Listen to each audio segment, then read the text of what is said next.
सो hi guys, आदर्श है। अभी रात के तकरीबन 11 बज रहे हैं और अगर मैं चाहूं तो इस वीडियो को एडिट करके 11:30 पौने 12 तक अपलोड कर सकता हूं। लेकिन आज मैं इस वीडियो को अपलोड करूंगा नहीं, क्योंकि मैं नहीं चाहता कि कल जो भी बच्चे एग्जामिनेशन देने जाएंगे, खास करके सुबह वाली पेपर जिनकी होगी, वो डिप्रेशन में जाए कि इतना टफ पेपर आ गया था, मेरा पेपर किस तरीके से होने वाला है। तो यार आज की इस वीडियो में हम लोग रिव्यू करने वाले हैं 16 मार्च को जो एग्जामिनेशन हुई थी, सेकंड शिफ्ट में जो एग्जामिनेशन हुई थी उस पेपर की। मुझे पता है बहुत सारे ऐसे बच्चे होंगे, न्यूमरस ऐसे बच्चे होंगे जिनकी एग्जामिनेशन उतनी अच्छी नहीं गई होगी और कहीं ना कहीं उनका दिमाग मतलब टेंशन से भरा होगा कि क्या सिर्फ और सिर्फ मेरी एग्जामिनेशन खराब गई है, क्या सिर्फ मुझे पेपर टफ लगा है या फिर ओवरऑल पेपर ही टफ था।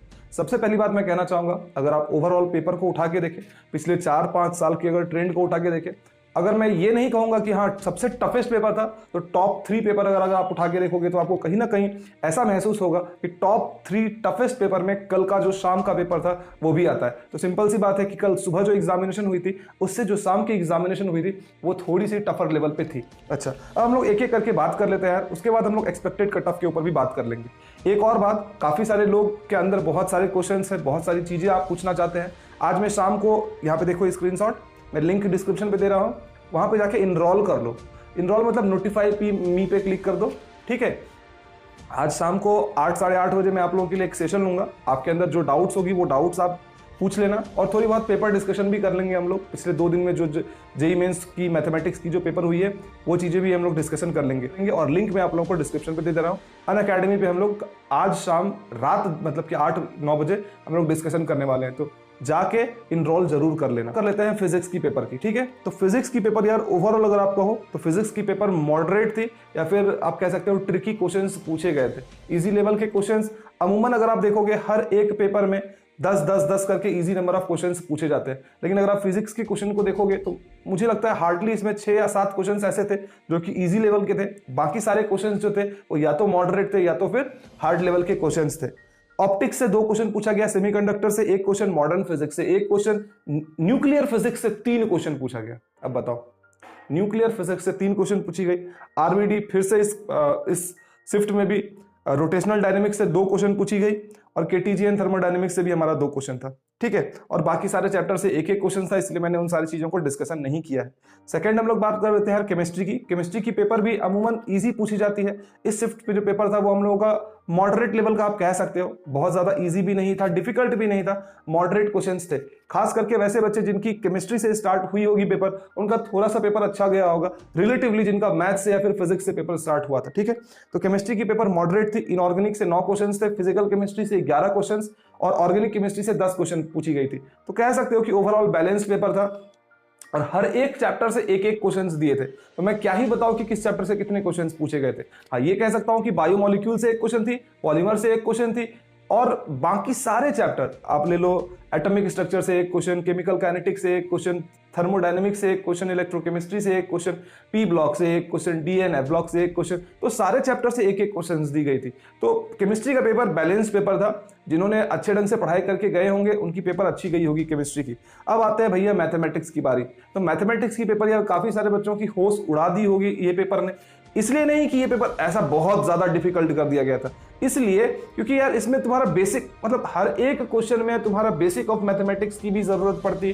प्लस ऐसा नहीं है कि कोई एक टॉपिक तुम्हारा अच्छा है तो तुम उसके क्वेश्चंस डायरेक्टली बना दोगे। क्वेश्चंस मिले जुले टाइप के आए थे, थोड़े थोड़े, मतलब ऐसा नहीं कहूंगा कि एग्जैक्ट एडवांस के पैटर्न का क्वेश्चन था, लेकिन कहीं ना कहीं रिजेंबलेंस थी हमारी एडवांस की पैटर्न से भी। तो कल की जो मैथमेटिक्स की पेपर थी यार वो मतलब टॉप नॉच पेपर थी। और जो बच्चे मैथमेटिक्स से खास करके स्टार्ट किए होंगे, हो सकता है कि आपने 60 मिनट दिया हो और आपसे सिर्फ और सिर्फ 10 या 12 क्वेश्चन ही बने हो, ऐसा हो सकता है। तो मैथमेटिक्स का question moderate to difficult plus lengthy के कैटेगरी में आ जाता है और इसी वजह से ये टोटल पेपर हमारा मॉडरेट टू डिफिकल्ट आप कह सकते हो उस कैटेगरी में हमारा आ जाता है। वेक्टर 3D से 4 क्वेश्चंस पूछे गए। मैंने सेशन लिया था, जिन बच्चों ने मतलब किया होगा सेशन, एटलीस्ट वो 2 से 3 क्वेश्चंस बना पाए होंगे।